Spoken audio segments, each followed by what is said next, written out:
WWE talent upset with The Rock, plus an AEW star vacates their championship, and an ex-WWE star looks to be making an in-ring comeback. It's all in the Cultaholic wrestling news right now. The Rock has been a spicy boy, Jack, on socials lately, hasn't he? He's not averse to using a bit of the old profanity on the social used media. An F.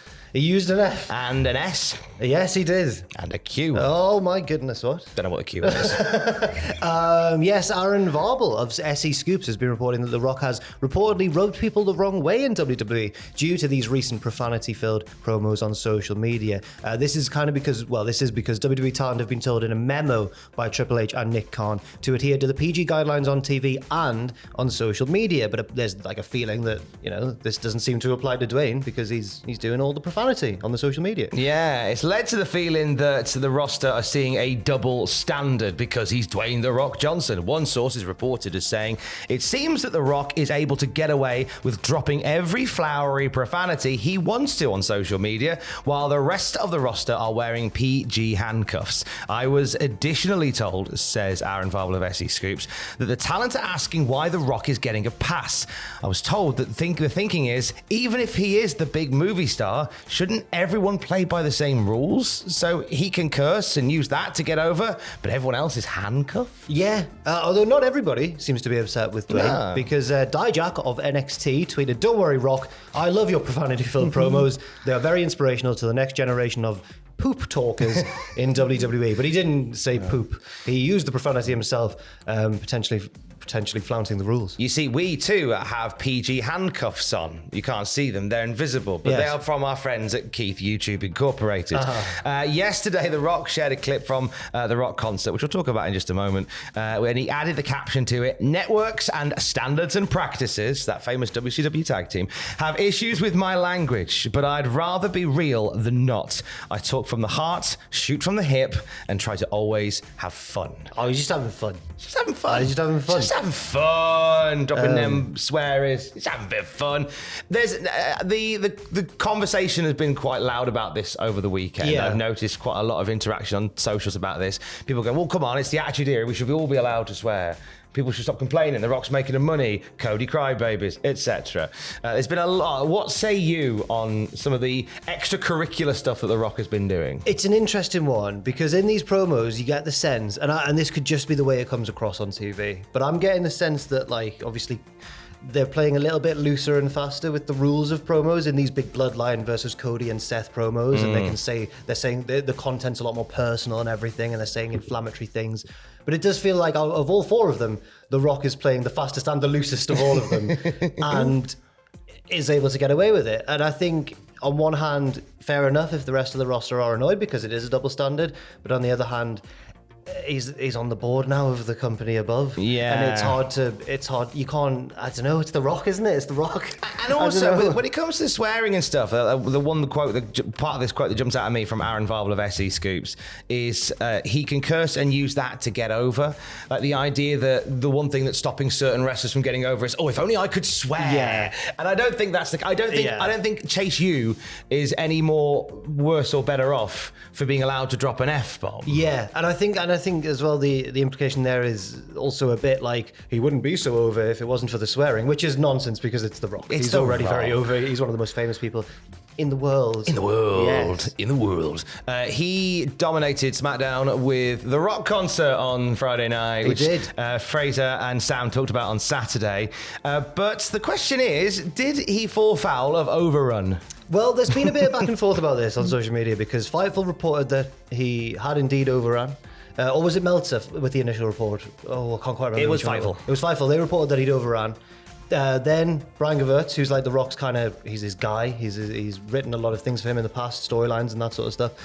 He came out on Twitter and took issue with that and said, no, he went 2 minutes under, as we'll talk about in a second. But then Fightful Select have since clarified this and said, The Rock's concert was only scheduled for one segment internally, but those backstage told us, of course, they figured it would go longer. Brian Gewirtz has claimed, as I mentioned, that it went 30 seconds less than its allotted 20 minutes. It seems here that the disagreement between Fightful and Brian Gewirtz is what was the initial allotted time, not whether he went under 20 minutes, because if that was the initial allotted time, then Yes, he did go under. But Five Plus suggesting here, it was originally meant to be much less than 20 minutes. It was meant to be one segment, but it's hard to tell what a segment really is, isn't it? It's kind of getting into the semantics here. We are getting into the granular, and without Kate from Fightful Stopwatch, how will we ever know how long it is? Yes. But I loved the segment, I have to say. I really enjoyed the segment. It was a throwback, but it was also modern at the same time. Yeah, it felt a bit old school rock, and I enjoyed it. And also, a big thank you to Brian, who brought this to our attention by quote retweeting Cultaholic. Cheers, matey. Thank you, Brian. That's us in the mud. It didn't lead to any trouble. Yeah, it's been fine. It's been absolutely fine for hours. We appreciate you.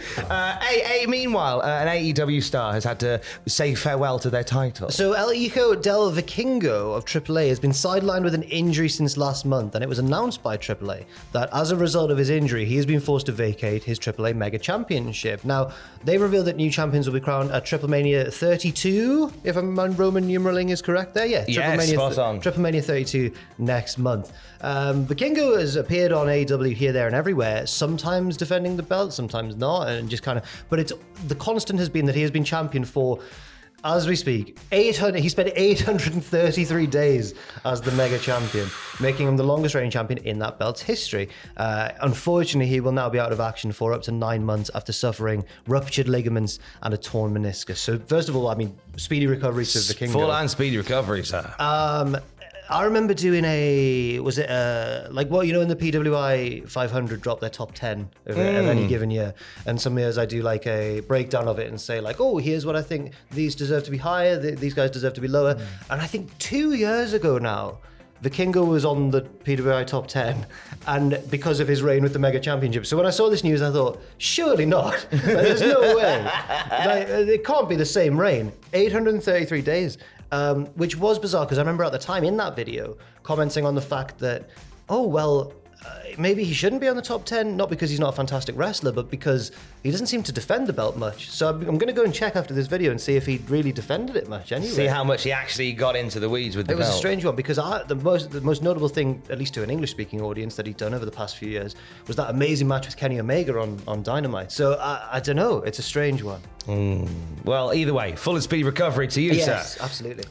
Coming up next month, Starcast Down Under, a big weekend of wrestling shows coming out of Australia with some big talent from overseas coming in, including one who I believe this will be their first match in a couple of years. Yes, a press release from Starcast Down Under shared details of 2 wrestling events taking place this weekend, the weekend after WrestleMania, at Selkirk Stadium in Ballarat, Australia. Moose will defend the TNA World title on the Saturday night against Josh Alexander in what would be a continuation of their very heated feud. Shelton Benjamin is also in action for only his second match since leaving WWE, I think in September maybe, late end of last year.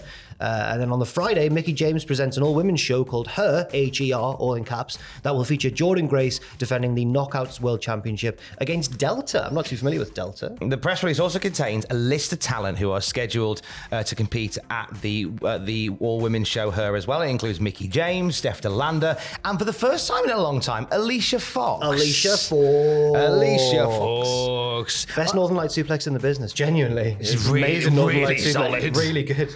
But she's going to go under her new name, Vix Crow. I say new name. I think she changed it maybe a year ago when she turned up at Reality of Wrestling. But I think this might be her first match since Rumble of 2022. Wow. Well, best of luck to her. I hope it goes well. I'm very excited because Alicia Fox has always been that sort of person who's been great in the ring and everything. Best Northern Light suplex in the business. But she always, she was just bursting with character, wasn't she? She was like, when you could... Someone gets criticism for being able to do all the moves, but not making any of it mean anything. She's like the opposite. She packs in as much character and charisma as she possibly can, even when she's not on the microphone. So I'm excited for that. Best luck to Alicia Fox or Vix Crow. This is now a Vix Crow Stan account, by the way, absolutely. If anybody asks. Roads to WrestleMania. This is our brand new podcast series that we started yesterday. The first episode is waited for you on the Cultaholic podcast feed. It's myself, Fraser Porter, and Cultaholic.com's tribal editor-in-chief, Aidan Gibbons, doing a deep dive into the story of Cody Rhodes. And I mean the full story. You're doing, it's essentially it's a career retrospective. It's a career retrospective on Cody Rhodes from the conversation with his dad in a Waffle House to the main event of WrestleMania 14. And all the roads in between. There's a lot of roads in between. And we're talking, episode 1 landed on Sunday, episode 2 is out next weekend. And if you're a Patreon, as a thank you, you can watch it at patreon.com/Cultaholic. Do you want to plug anything? At the moment, I have a weirdest episodes in the works, and the very hardworking Luke is editing that currently. There were some technical issues, which means that as you watch the video, whenever it comes out, you'll see me change costumes like Beyonce.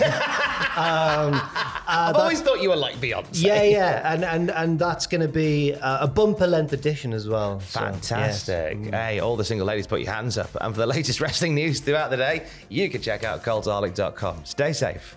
Love you. Bye.